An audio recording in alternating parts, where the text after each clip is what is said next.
الحمد لله وكفى وسلام على عباده الذين اصطفى خصوصا على سيد الرسل وخاتم الأنبياء وعلى آله وأصحابه الأتقياء وأهل بيته الأصفياء أما بعد فأعوذ بالله من الشيطان الرجيم بسم الله الرحمن الرحيم فلما بلغ معه السعي قال يا بني إني أرى في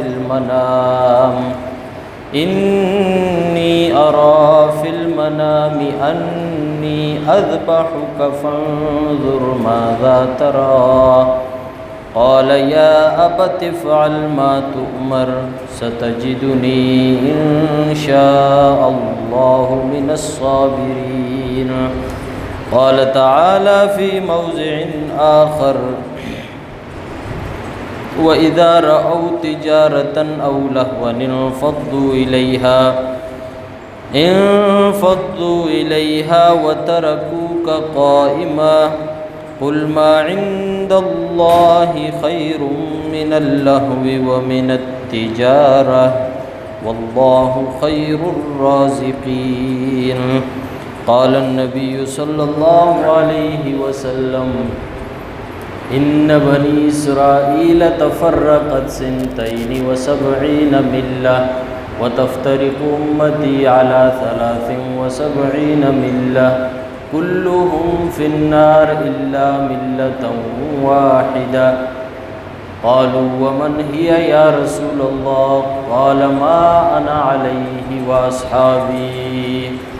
صدق الله وصدق رسوله النبي الكريم ونحن على ذلك من الشاهدين والشاكرين والحمد لله رب العالمين. اصول نظام اور کائنات میں کسی بھی کام کو برقرار رکھنے کے لیے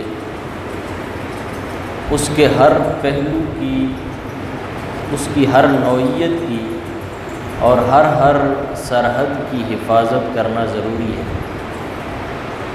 آپ کوئی بھی کام کرتے ہیں اور اس کام کی بیرونی اور اندرونی حفاظت کے اقدامات نہیں اٹھاتے تو آپ کا کام دیر پا نہیں ٹھہر سکتا ہے، ختم ہو جائے گا. اور یہ ذمہ داری بھی ان لوگوں کی ہے کہ جو کسی کام سے منسلک ہوتے ہیں. ایک کمپنی، ایک فیکٹری کے اندر اگر 400 لوگ ہیں تو وہ 400 لوگ اس بات کے ذمہ دار ہیں. جو اس کمپنی کے نہیں ہیں وہ اس کے ذمہ دار بھی نہیں ہیں. اسلام رسول اللہ صلی اللہ علیہ وسلم کی امت میں داخل ہونے والے مسلمانوں سے ایسا ہی تقاضا کرتا ہے. کائنات کے اندر رسول اللہ صلی اللہ علیہ وسلم جو شریعت اور دین لے کر آئے ہیں، اس شریعت اور دین میں جو بھی داخل ہوا ہے، داخل ہونے والے کا اسلام نے داخلے کے بعد کچھ قواعد، ذمہ داریاں، ضابطے اس کو بتائے ہیں. کیونکہ جس امت کے اندر وہ داخل ہوا ہے، آیا ہے، وہ محمد عربی صلی اللہ علیہ وسلم کی امت ہے. آپ علیہ السلام کی کمپنی ہے اور اس کا نام اسلام ہے اور ہم سب نے اس میں داخلہ لیا ہے. اور اس کا داخلہ کلمہ توحید ہے، کلمہ شہادت ہے. اس کو پڑھ کے ہم اس میں داخل ہوئے. اب جب ہم اس کے اندر داخل ہوئے ہیں تو ہماری کچھ ذمہ داریاں ہیں کہ ہم اس اسلام نامی کمپنی کے بیرونی اندرونی ہر اعتبار سے اس کی حفاظت کریں. اگر ہم اس کی حفاظت نہیں کرتے ہیں تو ہم اس کمپنی کو نقصان دینے والے ہیں، ہم اس سسٹم کو، اس نظام کو، اس شریعت کو نقصان دینے والے ہیں، اس طور پہ نقصان دینے والے ہیں کہ اس میں داخل ہونے کے باوجود ہم اس سے روگردانی کر گئے، ہم اس کی حفاظت سے جی چوری کر گئے، ہم اس کی حفاظت سے رخ پھیرنے والے ہو گئے۔ اس اعتبار سے آخرت کے اندر ہر مسلمان سے پوچھو اور اس کو پکڑا جائے گا کہ جس اسلام کا تو نام لیوا تھا، اس اسلام کی حفاظت کے کچھ تقاضے تھے جو تیرے اوپر لازم کیے گئے تھے، ان کو آپ نے ادا کیا ہے یا نہیں کیا ہے؟ اگر ادا نہیں کیا تو اس کا حساب دو اور اس کے مطابق جزا پاؤ۔ گرامی قدر سامعین کرام، اسلام 1400 سال سے چلا آ رہا ہے، تفاسیر کی صورت میں، احادیث کی صورت میں ہمارے پاس پہنچا ہے۔ قرآن مجید کے متعلق جو بنیادی طور پر حقائق ہیں جو ایک مسلمان کے لیے جاننا ضروری ہے، بدقسمتی سے مسلمان وہ نہیں جانتا ہے۔ اس میں بہت بڑا ہاتھ، بہت بڑا قصور معاشرے میں پائے جانے والے علماء کرام کا بھی ہے کہ جو اپنی سیاسی، جو اپنے ضرورتوں کو تو لوگوں کے سامنے رکھتے ہیں، لیکن اسلام کے تقاضوں کو اور اس کی حقانیت کو اور اس کی حفاظت کو اور لوگوں کو ان کی ذمہ داری نہیں بتاتے ہیں۔ کسی حد تک وہ بھی اس کے قصوروار ہیں۔ دوسرے وہ لوگ قصوروار ہیں جو یہ کہتے ہیں کہ جی ہم سے تو ہماری پوچھ ہوگی اور تو کسی کی پوچھ ہونی نہیں ہے، کسی کی مخالفت کرنے کی کیا ضرورت ہے، کسی کے خلاف بات کرنے کی کیا ضرورت ہے، آپ حق بول دیں، کسی کے خلاف بولنے کی ضرورت نہیں ہے، وہ خود خلاف ہو جائے گا۔ لیکن مسئلہ یہ ہے کہ آپ حق بھی نہیں بول رہے اور اس حقیقت کو بھی آشکارا نہیں کر رہے جو قرآن کی صورت میں ہمارے پاس ہے، جس سے لوگوں کی اکثریت جو ہے وہ گمراہی کی طرف گامزن ہو رہی ہے۔ ہمارے پاس ذرائع ابلاغ کے طور پر ہر انسان کے پاس موبائل موجود ہے اور اس کی شکل میں اس کو سکھانے والا اندر آپ دیکھتے ہیں کہ کوئی پروفیسر ہے، کوئی انجینئر ہے، کوئی کس شکل میں، کوئی کس شکل میں، وہ اسلام کی تعلیمات کو لوگوں کے سامنے بیان کرتے ہیں۔ عام مسلمان موبائل استعمال کرنا تو جانتے ہیں، اس حد تک جانتے ہیں کہ کوئی ویڈیو آئی اور اس کو کلک کر کے اس کو سن لیا اور ہمیں موبائل چلانا آ گیا، لیکن اس کے اندر جو بیان ہو رہا ہے، جو بتایا جا رہا ہے، آیا یہ اسلام خدمت ہے یا اسلام دشمنی ہے؟ ان دو چیزوں میں تفریق وہ انسان نہیں کر سک رہا ہے، کیونکہ جو گند پھیلایا جا رہا ہے، جو فتنہ اور تعفن پھیلایا جا رہا ہے، وہ اسلام کے نام پر پھیلایا جا رہا ہے۔ اور حقیقت یہ ہے کہ 1400 سال سے دستور عدو اسلام یہی رہا ہے کہ انہوں نے کبھی بھی کسی چیز کو مقابلے میں لا کر نہیں کیا ہے۔ انہوں نے کسی فتنے کو اگر پھیلایا ہے تو دین بتا کر، دین کہہ کر، اسلام بتا کر، اسلام کہہ کر فتنہ برپا کیا ہے۔ شیطان کے بارے میں اللہ کے رسول صلی اللہ علیہ وسلم نے فرمایا کہ جب اس سے یہ پوچھا گیا کہ تیرے لیے موت کا وقت کون سا ہے، کون سی بات ہے جو تجھے بہت مایوس کر دیتی ہے، جس بات سے تو بہت زیادہ پریشان ہو جاتا ہے، وہ کون سی بات ہے؟ تو شیطان نے کہا کہ وہ یہ ہے کہ میں 60 سال لگاتا ہوں ایک شخص کو گمراہ کرنے کے لیے، اور میں 70 سال لگاتا ہوں اس کو گمراہ کرنے کے لیے اور اس کو جہنم کے کنارے پر لا کر چھوڑ دیتا ہوں کہ یہاں مرا اور ادھر دوزخ میں جائے۔ ایسے وقت کے اندر یہ شخص رجوع اللہ کر لیتا ہے اور اللہ تعالیٰ کے حضور توبہ تائب ہو جاتا ہے اور اللہ تعالیٰ ایک لمحے کے اندر اس کو معاف کر دیتے ہیں۔ یہ وقت میری موت کا ہوتا ہے، یہ وقت میری پریشانی کا ہے۔ تو اس میں اللہ رب العزت کی رحمت کی وسعت کو تو شیطان نے بتایا، لیکن اس نے کہا اب یہ پریشانی بہت کم ہوتی ہے، اب یہ پریشانی بہت کم ہوتی ہے، اس لیے کہ میں نے ایک راہ اختیار کی ہے، ایک راستہ بنایا ہے، پروگرام بنایا ہے۔ جب آپ ایک پلان بنا کر کوئی کام کرتے ہیں نا، تو اس پلاننگ میں یہ چیز ہوتی ہے کہ اگر یہ ہو گیا تو پھر ہم پلان بی یہ ہوگا، یہ ہو گیا تو سی یہ ہوگا، یہ ہوگا تو ڈی یہ ہوگا۔ یہ جو پلاننگ سے کام ہوتا ہے نا، وہ اس لیے ہوتا ہے تاکہ یہ کسی جگہ اگر کوئی خرابی آ بھی جائے تو ہم اس سے کیسے نمٹیں، اس سے کیسے نمٹا جائے۔ تو شیطان نے ایک پلاننگ بنائی ہے، اور پورا پلان جو ہے نا اس نے وہ سامنے کیا۔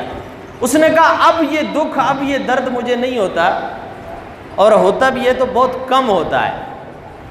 تو اس سے پوچھا گیا کہ اس کی وجہ کیا ہے؟ تو اس نے کہا کہ وجہ یہ ہے وَزَيَّنَ الشَّيْطَانُ وَزَيَّنَ لَهُمُ الشَّيْطَانُ أَعْمَالَهُمْ، کہ شیطان کہتا ہے کہ میں نے لوگوں کے لیے جو برے اعمال تھے نا ان کو مزین کر دیا ہے، مزین کر کے میں نے ان کو پیش کیا ہے۔ مزین کیا ہے؟ یعنی ایک کام دین کا نہیں ہے تو میں نے کہا دیکھو یہ بھی دین ہی ہے۔ اب وہ اس غلط کام کو دین سمجھ کے کرتا ہے تو وہ اس سے توبہ کیوں کرے گا؟ جس کام کو ایک شخص دین سمجھ کے کر رہا ہے اس سے توبہ نہیں کرے گا۔ شیطان نے کہا میں نے پہلے سبب تلاش کیا کہ یہ توبہ کی طرف جاتا ہی کیوں ہے۔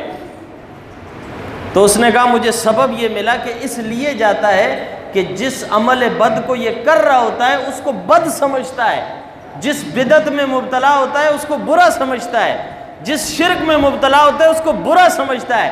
جب یہ برا سمجھتا ہے تو اس کو کسی نہ کسی زندگی کے لمحے میں توفیق توبہ ہو جاتی ہے۔ میں نے اس کے اس سبب کو ختم کر دیا، نہ یہ اس عمل کو بدعت سمجھے گا، نہ اس کو شرک سمجھے گا، نہ اس کو برائی سمجھے گا، نہ اس سے توبہ کرے گا۔ یہ تو اس کو اچھائی سمجھ کے کرے گا، نیکی سمجھ کے کرے گا۔ وَزَيَّنَ لَهُمُ الشَّيْطَانُ أَعْمَالَهُمْ، شیطان نے اعمال کو ایسا مزین کیا ہے کہ آج قبروں کو چاٹنا اور سجدے کرنا اور بازاروں کو اور مزاروں کو جو ہے سجا کے اور اس کے اوپر طرح طرح کی دھما چوکڑیاں مچانا لوگ شرک سمجھ کے نہیں کرتے ہیں، بزرگوں سے پیار سمجھ کے کرتے ہیں، بزرگوں کے ساتھ عقیدت سمجھ کے کرتے ہیں، محبت سمجھ کے وہاں ڈھول بجاتے ہیں، اس ڈھول کے اوپر جو ہے وہ رقص بھی کرتے ہیں، دھمال بھی کرتے ہیں، طرح طرح کی واہیات کرتے ہیں، لیکن اس کو شرک نہیں سمجھتے، برائی نہیں سمجھتے، بلکہ اس کو اپنی زندگی کے اچھے ہونے کا سبب سمجھتے ہیں۔ یہ اچھا ہونا نہیں ہے، یہ اچھائی شیطان نے سکھا دی ہے۔ اس نے برائی کو ایسا مزین کیا کہ اس کو ہری چادر میں، لال نیلی پیلی چادر کے اندر لپیٹ کے جب اس کے سامنے پیش کیا، اب وہی بری چیز جو تھی وہ تو چھپ گئی، اور جو اچھی چیزیں تھی، جو حسن تھا وہ سامنے آ گیا۔ اور اس حسن کو دیکھ کر اور ایک دوسرے کی دیکھا دیکھی، اس نے جمعرات کو یہ پکایا تم نے نہیں پکایا، اس نے یہ کیا تم نے نہیں کیا، اس نے عرس منایا تم نے نہیں کیا، ایک دوسرے کی دیکھا دیکھی کے اندر دین بن رہا ہے۔ حالانکہ جس کمپنی میں آپ داخل ہوئے شہادت کا کلمہ پڑھ کے، اس کمپنی کی کتاب کا نام قرآن مجید ہے، اس کی طرف تو آئے نہیں کہ یہ ہمیں کیا کہہ رہا ہے۔ تو جب ہم اسلام کی اس کمپنی کے اندر داخل ہوئے ہیں تو ہماری کچھ ذمہ داریاں ہیں، کچھ ذمہ داریاں ہیں ہماری جن کو پورا کرنا یہ ہمارا فرض ہے، اور ان ذمہ داریوں میں ایک ذمہ داری اسلام کی حفاظت ہے۔ اور اس سے پہلے جو اس قرآن کتاب کی صورت کے اندر ہمارے پاس موجود ہے، اس کی اہمیت مسلمان کے سامنے کیا ہونی چاہیے؟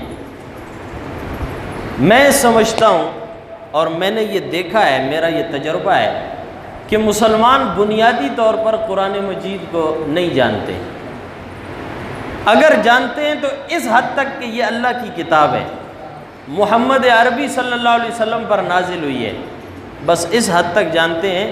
اس حد تک جانتے ہیں کہ اگر یہ گر جائے تو 2.5 کلو جو ہے وہ آٹا دینا ہے اور کوئی چیز پکا کے وہ بانٹنی ہے، کیونکہ جی قرآن آپ کے ہاتھ سے زمین پر گر گیا ہے۔ اس حد تک جانتے ہیں کہ قرآن کو ایک پاک صاف کپڑے میں لپیٹ کر گھر میں جو سب سے اونچی جگہ ہے وہاں رکھنا چاہیے، اس حد تک جانتے ہیں۔ اس حد تک جانتے ہیں کہ قرآن کو پیٹ نہیں کرتے ہیں، پیٹ نہیں کرنی چاہیے، اس حد تک قرآن کو جانتے ہیں۔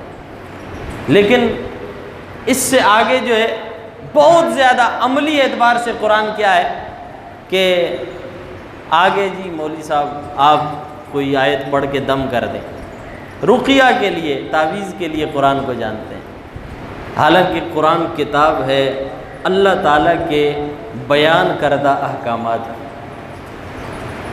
تو قرآن مجید کو سب سے پہلے سمجھنے سے پہلے، کسی سے پڑھنے سے پہلے یہ بات جو ایک مسلمان کے لیے جاننا ضروری ہے، تاکہ وہ قرآن پڑھ کے کسی گمراہی کی طرف نہ جائے، قرآن پڑھ کے کسی کی گمراہی کی طرف نہ جائے۔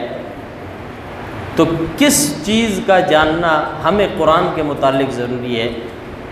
ایک مسلمان ہونے کی حیثیت سے اور اسلام میں داخل ہونے کی حیثیت سے مسلمان اس کو نہیں جانتے۔ میں آپ کو وہ چند باتیں بتا رہا ہوں، یہ آپ اپنے ذہن کے اندر، اپنے دل کے اندر اس کو لکھ لیں۔ دیکھیں قرآن مجید میں لفظی اعتبار سے یہ جو قرآن مجید کے الفاظ ہیں نا، ان الفاظ پہ جو زبر ہے، زیر ہے، پیش ہے، اس اعتبار سے قرآن میں کسی قسم کی تبدیلی، تحریف، رد و بدل یہ نہیں ہے، یہ نہیں ہے۔ اور اس کی وجہ یہ ہے کہ اللہ تعالیٰ نے فرمایا اِنَّا نَحْنُ نَزَّلْنَا الذِّكْرَ وَإِنَّا لَهُ لَحَافِظُونَ، قرآن کو ہم ہی نازل کرنے والے ہیں اور ہم اس کی حفاظت بھی کرنے والے ہیں۔ اب اگر کوئی شخص جبہ پہن کر، پگڑی پہن کر، اور اس لبادے میں سامنے آ کر یہ کہے کہ قرآن میں لفظی اعتبار سے کوئی رد و بدل ہوئی ہے، دیکھیں حدیث میں آیا ہے تھوڑی رد و بدل ہوئی ہے، دیکھیں فلاں نے یہ کہا ہے، آپ کو یہ پتہ لگ جانا چاہیے کہ یہ مجھے گمراہی کی طرف لے کے جا رہا ہے۔ رد و بدل نہیں ہوئی ہے، یہ دعویٰ ہے اللہ کا، رد و بدل ہوئی ہے یہ دعویٰ ہے انسان کا۔ ان دو دعووں میں آپ نے جس دعوے کو ماننا ہے وہ دعویٰ اللہ کا ہے، اور وہ کون سا دعویٰ ہے کہ قرآن میں رد و بدل، زور سے، قرآن میں رد و بدل لفظی اعتبار سے نہیں ہوئی ہے۔ دوسرا، جس طرح قرآن مجید کے جو الفاظ ہیں نا یہ من جانب اللہ ہے، اللہ کی طرف سے ہے، اسی طرح سے قرآن مجید کے جو معانی ہیں، تراجم ہے، ترجمہ ہے، یہ اگرچہ اس کو لکھنے والا کوئی مولوی ہے لیکن اس کی یہ جرت نہیں ہے کہ وہ ترجمہ کچھ ہو اور لکھ کچھ دے، یہ جرت نہیں ہے۔ کیوں نہیں ہے؟ کہ ان معانی کو بھی اللہ رب العزت نے رسول اللہ صلی اللہ علیہ وسلم کے قلب اطہر پر نازل کیا، اور قلب اطہر پر نازل کر کے ہم قرآن کو کہتے ہیں وحی مطلوب، یعنی وہ وحی جو تلاوت کی جاتی ہے، پڑھی جاتی ہے، اور جو رسول اللہ کے قلب اطہر پر اتری ہے، اور اس کے معنی کی صورت میں اس کو ہم کہتے ہیں وحی غیر مطلوب، یعنی جو رسول اللہ صلی اللہ علیہ وسلم اس قرآن کے الفاظ کے بیانیے کو، اس کے بیان کو، تراجم کو صحابہ کو سکھا اور بتا رہے ہیں، وہ بھی منزل من اللہ ہے، اللہ کی طرف سے ہے۔ اور اس کی دلیل ہے وما ينطق عن الهوى ان هو الا وحی یوحى، اللہ پاک فرماتے ہیں میرے محبوب اپنی مرضی سے اپنے لب بھی نہیں ہلاتے، ہلاتے ہیں تو جب ہلاتے ہیں جب ہمارا حکم آپ تک پہنچ جاتا ہے۔ یہ دو چیزیں ہو گئی، قرآن لفظی اعتبار سے بھی محفوظ ہے اور معنی کے اعتبار سے بھی محفوظ ہے۔ تیسری چیز قرآن کو سمجھنے کے لیے، دیکھیں قرآن مجید اترا ہے مسلمانوں کے لیے، تو لازمی بات ہے کہ مسلمانوں کے بیچ میں کچھ معاملات ہوتے ہیں، کوئی معاشرت ہے، کوئی کاروبار ہے، رہنے کا ایک طریقہ ہے، ایک ضابطہ ہے، تو کس وقت کس ضابطے کے اندر اس آیت کو اتارا گیا ہے، اس آیت کا شان نزول کیا ہے، یعنی یہ جب نازل ہوئی ہے تو اس کے نزول کے اندر پس پردہ جو معاملہ تھا، خارج کے اندر جو معاملہ تھا، واقعے کے اندر جو معاملہ تھا، وہ معاملہ کیا تھا، یہ چیز جاننا ضروری ہے۔ قرآن مجید اپنے شان نزول کے اعتبار سے ہر آیت کا نزول کی ایک شان، ایک وجہ، ایک سبب، ایک علت رکھتا ہے، اور وہ کیا ہے، اس کے بغیر آپ کسی فیصلے تک نہیں پہنچ سکتے۔ تو جب آپ کو شان نزول پتہ لگ جائے نا کہ شان نزول یہ بتانا مقصود ہو، اللہ تعالیٰ نے جب آیات کو اتارا ہے تو یاد رکھیں، آپ کے ذہن میں ہونا چاہیے کہ اللہ تعالیٰ نے صرف آیات کو اتارا نہیں ہے بلکہ احکامات کو سمجھایا ہے۔ آپ نے قرآن کی حفاظت کرنی کیسے ہے؟ اس طور پہ کرنی ہے کہ جو 1400 سال سے رسول اللہ صلی اللہ علیہ وسلم ایک نظریہ اسلام کی صورت میں ہمیں دے کر گئے ہیں، اس نظریے کی حفاظت کرنی ہے۔ اور یہ حفاظت صرف انہوں نے نہیں کرنی جنہوں نے علم حاصل کیا ہے اور وہ علماء بنے ہیں، نہیں، یہ حفاظت ہر اس شخص نے کرنی ہے جو اسلام نامی اس کمپنی کا حصہ ہے، جو اس کمپنی کے اندر داخل ہوا ہے، جس نے داخلہ لیا ہے، اس ہر شخص نے کرنی ہے اس کی حفاظت۔ اور وہ حفاظت کیسے ہوگی؟ آپ کو یہ علم ہونا چاہیے کہ رسول اللہ صلی اللہ علیہ وسلم کی ذات بابرکت مبارکہ اس کائنات میں سب سے بلند و بالا برتر مقام کی حامل ہستی ہے، شخصیت ہیں، اور اللہ رب العزت نے آپ کو جو کچھ دیا ہے، جس صورت میں دیا ہے، وہ اعلیٰ، عرفہ، برتر اور بالا ہے۔ کس صورت میں؟ یاد رکھیں، اللہ تعالیٰ نے آپ کو شہر دیا ہے، مکے کا شہر، جہاں آپ کی ولادت ہوئی ہے۔ اس سرزمین کائنات میں سب سے پہلے جس زمین کے ٹکڑے اور خطے کو اللہ نے پیدا کیا ہے وہ مکۃ المکرمہ کی زمین ہے۔ اللہ تعالیٰ نے اس کو تمام دنیا کے جتنے بھی زمین کے ٹکڑے ہیں ان سب پر فضیلت دی ہے، اور اسی شہر کا انتخاب کیا ہے آپ صلی اللہ علیہ وسلم کے لیے۔ مکہ آپ کے آنے سے پہلے مکہ نہیں، بکہ تھا، بکہ با کے ساتھ۔ آپ دیکھیں گے کہ وہاں سیاہ قسم کے پہاڑ ہیں، پہاڑوں میں ایک تنکا بھی گھاس کا نہیں ہے، ایک تنکا بھی، پہاڑوں میں ایک تنکا بھی گھاس کا نہیں ہے، لیکن اللہ تعالیٰ نے جو مقام اس زمین کے ٹکڑے کو دیا ہے وہ رسول اللہ صلی اللہ علیہ وسلم کی وجہ سے دیا ہے۔ اسی لیے فرمایا لا اقسم بہذا البلد، اللہ فرماتے ہیں ہم آپ کے اس شہر کی قسم کھا کر کہتے ہیں جس میں آپ نے قدم رکھا ہے، جہاں ہم نے آپ کو پیدا کیا ہے۔ دنیا میں حسن کے اندر آپ دیکھیں گے کتنے مقامات ہیں، کتنی جگہیں ہیں، وہاں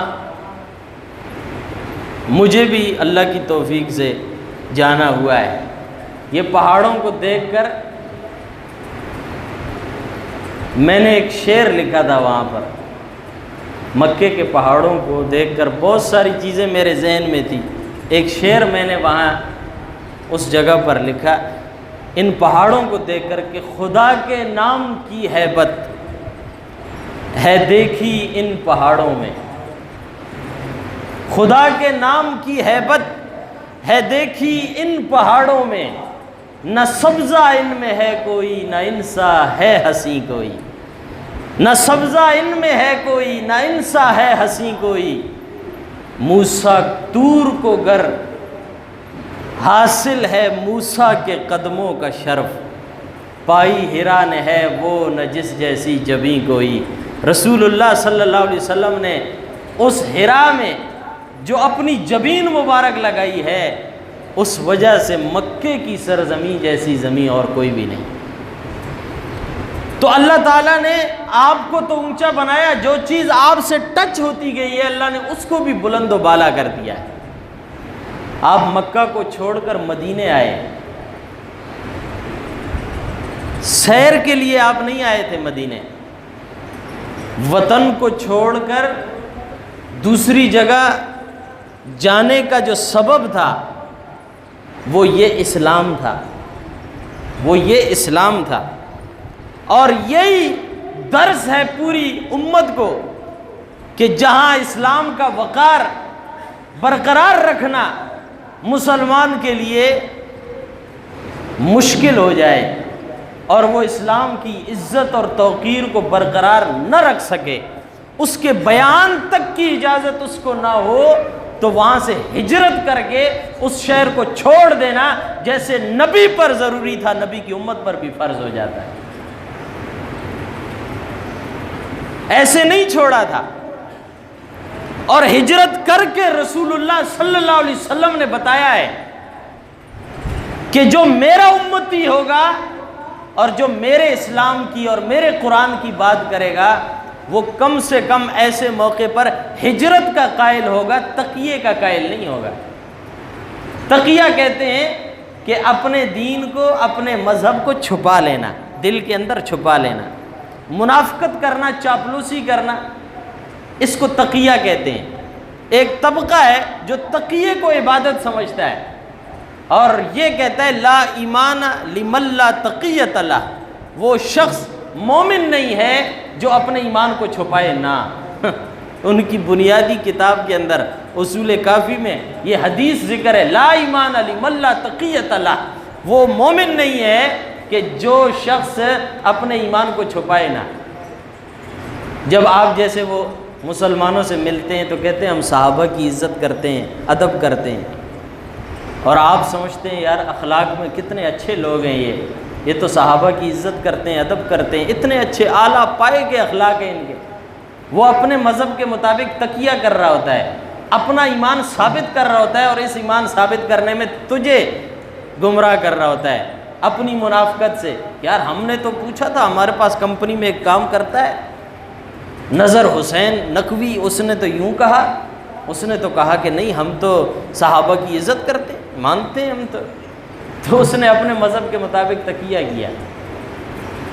اور روایت کے اندر ان کی کتاب میں ایک بات یہ ہے، کہتے ہیں کہ ہم ایسا ہوا کہ ایک شخص نے اس بات کو دل میں چھپایا، جو اصل عقیدہ ہے اس کو چھپایا، اور مسلمان کے سامنے وہ بیان کیا جو وہ مسلمان چاہتا تھا، جس سے وہ گمراہ ہو سکتا تھا۔ ایسا کام کرنے والا جو ہے اس کو ثواب کتنا ہوگا؟ تو ان کی کتاب میں لکھا ہے ایسا کام کرنے والا، یعنی مسلمان کو گمراہ کرنے والا، جھوٹ بول کے اپنے مذہب کو چھپا کر اس کو شش و پنج میں ڈالنے والے ہر مومن کو اتنا ثواب ہوگا گویا کہ اس نے وقت کے نبی کے پیچھے نماز پڑھی ہو۔ وہ آپ کے سامنے کیوں سچ بولیں گے جن کے مذہب کے اندر جھوٹ بولنا اس درجہ فضیلت کا باعث ہو کہ وقت کے نبی کے پیچھے نماز پڑھنے کا ثواب مل رہا ہو، وہ آپ کے سامنے سچ کیوں کہے گا؟ بہرحال رسول اللہ صلی اللہ علیہ وسلم کے ساتھ جو چیز جڑی اس کو مقام مل گیا، جڑی مقام مل گیا۔ 3 چیزیں میں نے آپ کو بتائی۔ قرآن کے لفظی اعتبار سے کوئی غلطی نہیں ہے، معنوی اعتبار سے کوئی غلطی نہیں ہے۔ قرآن مجید جو اترا ہے تو اس کا کوئی نہ کوئی اس آیت کا شان نزول ضرور ہے، اس کو دیکھے بغیر، سمجھے بغیر آپ اس آیت کے ترجمہ کرنے کے باوجود اس کی حقیقت تک نہیں پہنچ سکتے، حقیقت تک نہیں پہنچ سکتے۔ تو یاد رکھیں قرآن تذکیر کے لیے ہے، قرآن احکامات کو بیان کرنے کے لیے ہے، قرآن احکامات کو بتانے کے لیے ہے۔ اس کی 2 صورتیں ہیں، یا تو اللہ رب العزت بتا دیتے ہیں بغیر ضرورت کے، اس کو بیان فرما دیتے ہیں، اور دوسری صورت یہ ہے کہ جب رب دیکھتے ہیں کہ کسی نے کوئی خطا کی ہے تو اللہ رب العزت اس خطا کو درست کرتے ہیں اور درست کر کے اس مسئلے کو حل کر کے قرآن کی آیت بھیج دیتے ہیں۔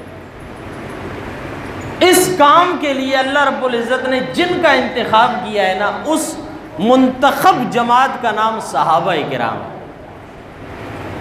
صحابہ کرام اس منتخب جماعت کا نام ہے۔ اللہ رب العزت نے ان کا انتخاب کیا، ان کے ذریعے سے ساری امت کو سمجھایا، ساری امت کو۔ میں آپ کو ایک چیز صرف عملی اعتبار سے سمجھانا چاہتا ہوں۔ وَإِذَا رَأَوْا تِجَارَةً أَوْ لَهْوًا انفَضُّوا إِلَيْهَا وَتَرَكُوكَ قَائِمًا۔ قرآن مجید کی یہ آیت پچھلے جمعے میں بھی میں نے بیان کی، اور میں نے آپ کو بتایا کہ اس آیت کا ترجمہ یہ ہے وَإِذَا رَأَوْا تِجَارَةً، جب صحابہ نے تجارت کے قافلے کو دیکھا، أَوْ لَهْوًا، تجارت کے قافلے کے ساتھ دف بجانے والے بھی تھے، تو یہ فضول چیز بھی جب انہوں نے دیکھی، انفضوا الیہا، تو وہ اس کی طرف دوڑے۔ یہ وقت کیا تھا؟ جمعے کا دن تھا، رسول اللہ خطبہ ارشاد فرما رہے تھے۔ وَتَرَكُوكَ قَائِمًا، اور آپ کو کھڑا چھوڑ دیا ممبر پر۔ اب اس آیت کا ترجمہ ہو گیا، ترجمے سے یہ سمجھ آ رہا ہے کہ صحابہ تو نبی کو چھوڑ کر چلے گئے تھے، نہیں، یہ بات نہیں تھی۔ اب شان نزول سے سمجھ آئے گا۔ شان نزول کیا ہے؟ قحط ہے، قحط، کافی دنوں سے کھانے پینے کو کچھ نہیں ہے۔ بڑے عرصے کے بعد ایک قافلہ تجارت کا سامان لے کر مدینے میں داخل ہوا ہے، اور صحابہ کو ابھی یہ حکم بھی نہیں ملا ہے کہ جمعے کی نماز پڑھنے کے بعد جب خطبہ ہوتا ہے، اس زمانے میں خطبہ جمعے کی نماز کے بعد تھا، یہ ابتداء اسلام تھی۔ تو اس صورت میں جب نبی خطبہ دے رہے ہو تو اٹھ کے چلے جانا یہ جائز ہے یا نہیں ہے، ابھی یہ حکم اترا نہیں تھا، پتہ نہیں تھا۔ اب قافلے کی آواز سنی تو کچھ صحابہ مسجد سے اٹھ کر اس قافلے، تجارتی قافلے کی طرف دوڑ پڑے۔ اب اللہ رب العزت نے بتایا وَإِذَا رَأَوْا تِجَارَةً أَوْ لَهْوًا انفضوا الیہا وَتَرَكُوكَ قَائِمًا، یہ جو انہوں نے کیا، آپ کو چھوڑ کر اٹھ کے چلے گئے، میرے محبوب یہ طریقہ صحیح نہیں ہے، اس طرح چھوڑ کے جانا صحیح نہیں ہے۔ اب اللہ تعالیٰ نے ان کے ذریعے سے سمجھایا ہے، ان کے ذریعے سے سمجھایا ہے۔ اب آپ کو میں ایک بات بتانا چاہ رہا ہوں کہ جن کے ذریعے سے سمجھایا جاتا ہے نا، وہ غلطی نہیں ہوتی۔ آپ ادھر آنا، آپ ادھر آؤ، آپ منہ ادھر کرو۔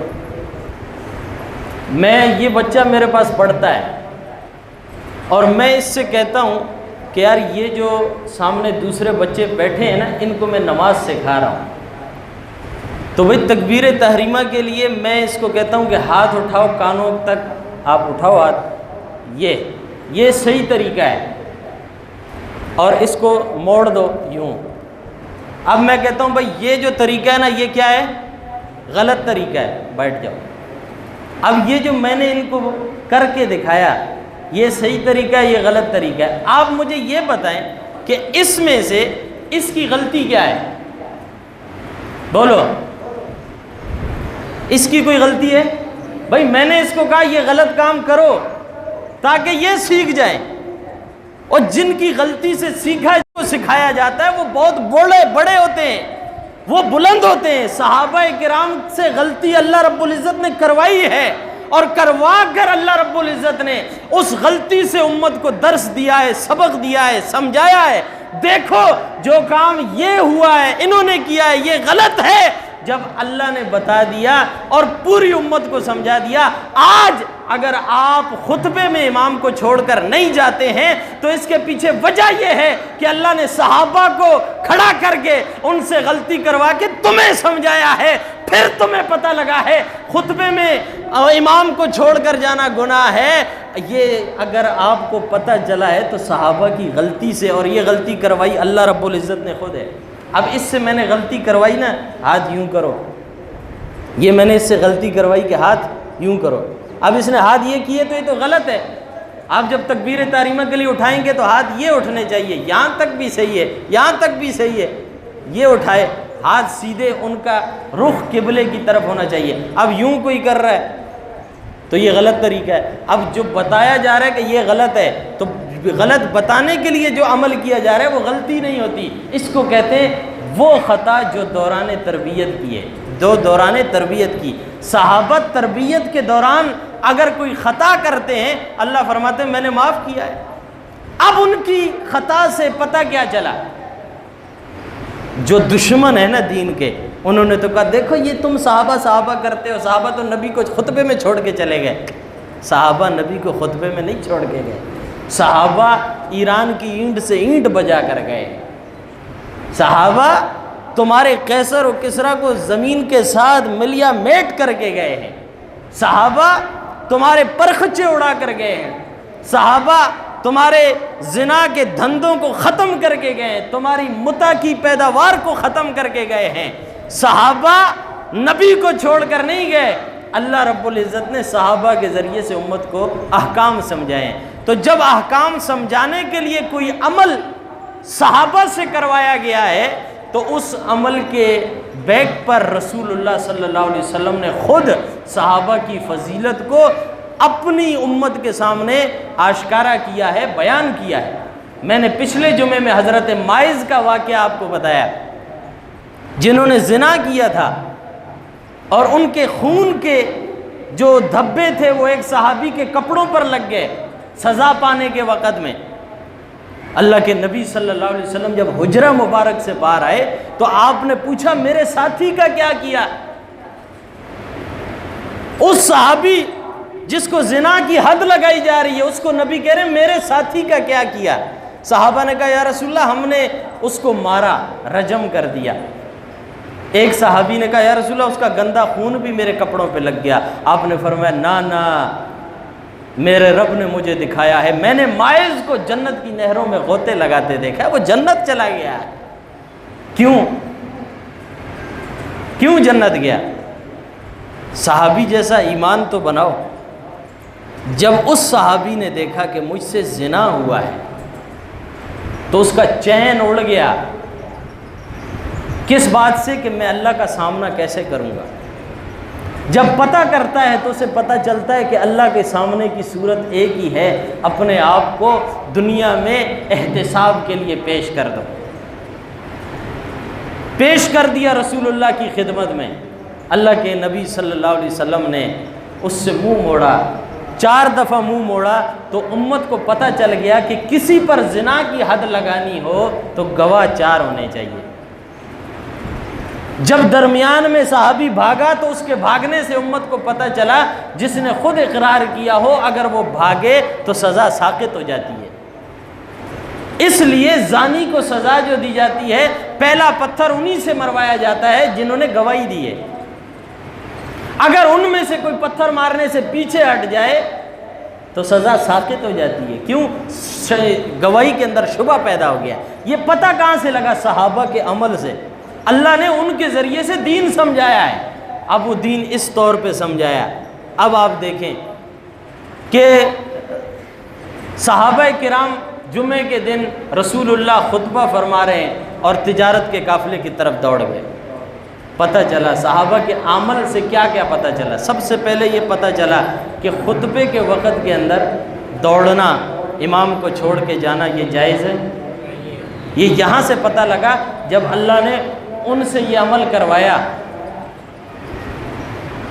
نمبر 2 یہ پتہ چلا کہ 12 لوگ بھی ہوں، وَلَمْ يَبْقَ إِلَّا 12 رَجُلًا، نہیں بچے مگر 12 لوگ، یعنی 12 لوگ ہوں تو جمعہ تب بھی، یعنی نبی نے جمعہ ترک تو نہیں کیا نا، خطبہ دیا، ادا کیا۔ تو ان کی اس غلطی سے دوسرا مسئلہ امت کو جو پتہ چلا ہے وہ یہ چلا ہے کہ اگر جمعے میں لوگ 12 ہوں تو جمعہ پھر بھی ہو جاتا ہے۔ تیسری بات یہ پتہ چل رہی ہے کہ خطبہ جو ہے وہ کھڑے ہو کر دیا جاتا ہے، وَتَرَكُوكَ قَائِمًا، آپ کو کھڑا چھوڑ گئے۔ یہ قائمہ سے پتہ لگا کہ رسول اللہ کھڑے ہو کر خطبہ دیتے تھے، یہ بات پتہ لگ گئی۔ چوتھا یہ کہ تم غلطی کرو گے تمہارا استاد سمجھائے گا، تمہارا والد سمجھائے گا، صحابہ غلطی کریں گے تو اللہ کو یہ گوارا نہیں ہے کہ تم انگلی اٹھاؤ، اللہ فرماتے ہیں ہم خود اصلاح کریں گے۔ آیت کس نے اتاری؟ کس نے اتاری؟ غلطی کس نے کی؟ غلطی صحابہ نے۔ آیت کس نے اتاری؟ اللہ نے۔ اللہ نے کسی انسان کو یہ اختیار دیا ہی نہیں ہے کہ اگر صحابی کوئی غلطی کرے تو کوئی غیر صحابی ان پر انگلی اٹھائے۔ اگر کسی غیر صحابی نے صحابہ کی طرف نسبت کر کے یہ کہا ہے کہ یہ تو سفہا ہیں، بے وقوف ہیں، یہ تو سفہا ہیں، بے وقوف ہیں، تو اللہ تعالیٰ نے فوراً صحابہ کا بدلہ لیا۔ الا انہم ہم السفہاء، تمہاری اوقات کیا ہے جو نبی پر ایمان لے کر آئے ہیں صحابہ، تم ان کو بے وقوف کرتے ہو، کہتے ہو۔ اللہ فرماتے ہیں ان صحابہ کا دفاع کرنے والا میں ہوں، وہ بے وقوف نہیں، تمہارے رب کی زبان سے بتا رہا ہوں، بے وقوف تم ہو، ان کو بے وقوف کہا ہے۔ تو اللہ رب العزت کو یہ گوارا ہی نہیں ہے کہ غلطی صحابی کرے اور اس کے اوپر کوئی ایران سے آ کر اعتراض کرے یا ایران کے نظریے والا آ کر اعتراض کرے، یہ اللہ کو گوارا ہی نہیں ہے۔ یاد رکھیں بھائی جان کہ قرآن مجید کو یہ جو آیت کا میں نے ترجمہ کیا نا، وَإِذَا رَأَوْا تِجَارَةً، وَإِذَا رَأَوْا تِجَارَةً، کہ جب انہوں نے تجارت کے قافلے کو دیکھا، او لہون، دف وغیرہ اس میں بج رہا تھا، ان کو دیکھا، انفضوا الیہا، اس طرف دوڑ پڑے، وترکوک قائما، اور آپ کو کھڑا چھوڑ دیا۔ یہ ترجمہ ہے بھائی۔ اس ترجمے سے تو یہی پتہ چل رہا ہے کہ صحابہ نبی کو چھوڑ کے چلے گئے، تو صرف ترجمے سے مسئلہ حل نہیں ہوگا، شان نزول دیکھنا پڑے گا، وجہ دیکھنی پڑے گی۔ وہ وجہ انجینئر کو پتہ نہیں ہے، وہ وجہ آپ کو کوئی پروفیسر نہیں بتائے گا، وہ تو عقل کے جو ہے گھوڑے دوڑاتے ہیں اور اس ذریعے سے کچھ نہ کچھ بیان کرتے ہیں۔ میرے بھائیوں، اگر اسلام پر اور اس کی حفاظت پر آپ نے اپنی خدمت پیش کرنی ہے تو قرآن کو سمجھنا ضروری ہے۔ قرآن مجید کے ساتھ لو لگائیں، قرآن مجید کو سمجھیں، قرآن مجید کو پڑھیں، قرآن مجید کو علماء سے اس کے علم کا حصول کریں۔ اگر آپ روزانہ کی بنیاد پر ایک آیت صرف ایک آیت کسی عالم کے پاس بیٹھ کر پڑھیں اور اس کو سمجھیں، ایک آیت پڑھنے میں اور سمجھنے میں، ترجمہ کرنے میں، پڑھنے میں اور ترجمہ کرنے میں اور اس کو سمجھنے میں 5 منٹ لگتے ہیں۔ کتنے منٹ؟ آپ کے پاس 5 منٹ اگر نہیں ہے اپنے رب کی کتاب کو سمجھنے کے لیے، آپ کے پاس اگر 5 منٹ فارغ نہیں ہے تو اللہ کے سامنے رو۔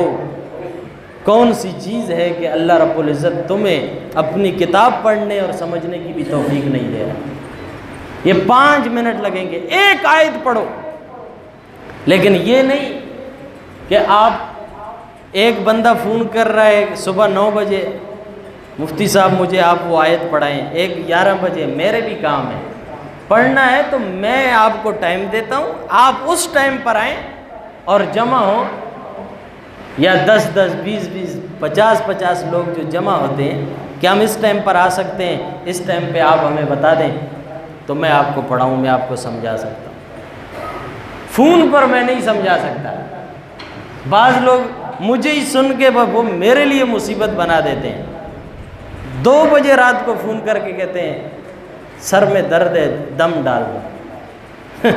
تو بھائی جان آپ کے سر میں درد تھا، میرے سر میں آپ نے کر دیا جگا کے، تو یہ کون سا طریقہ ہے؟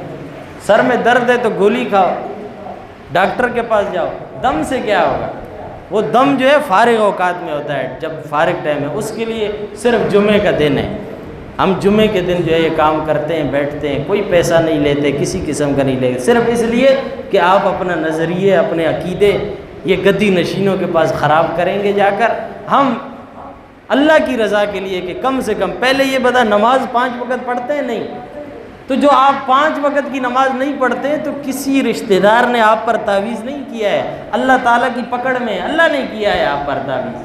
پہلے اللہ کے ساتھ لو تو سیدھی کرو، اس لو کو سیدھا نہیں کرتے آپ، اور پہلے آپ کہتے ہیں نہیں کوئی نہ کسی نے کیا ہے۔ میں نے کئی دفعہ بتایا آپ آتے تب ہیں جب آپ غرق ہو جاتے ہیں۔